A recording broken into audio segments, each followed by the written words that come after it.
Ganito pala siya. So, ito yung laman nito. Dalawang pack. Yan, no? Woo! Ito siya. Yan. Ha? Oh, ito yung ano natin.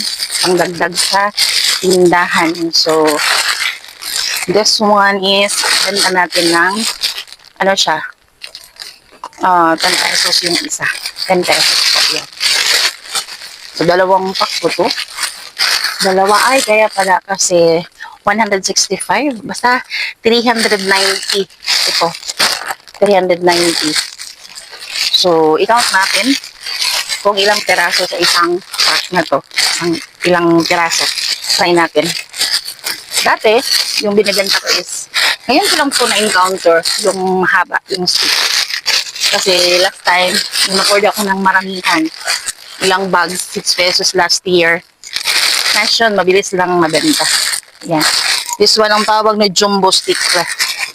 Jumbo stick rapyaw. So, i-count natin kung ilang piraso. Nakita ko naman din to sa mga bata na binibili nila doon sa unahan. So, sabi ko, ano kaya yan? Magkano ba?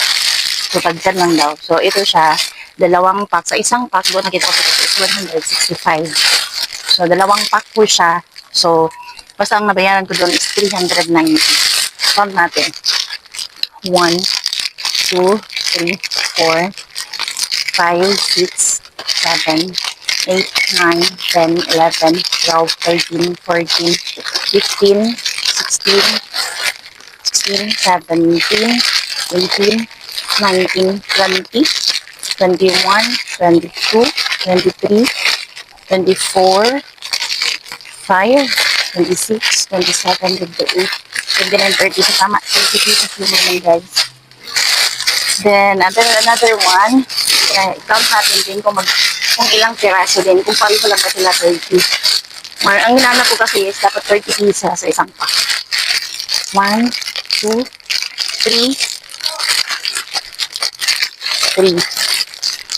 4, 5, 6, 7, 8, 9, 10, 11, 12, 13, 14, 15, 16, 17, 18, 19, 20, 21, 22, 23, 24, 25, 26, 27, 28, 29, 30. 30 siya. So, yan siya, 30. So, 60 pesos. Yung isa nito is 165. Tapos, alam naman natin may shipping.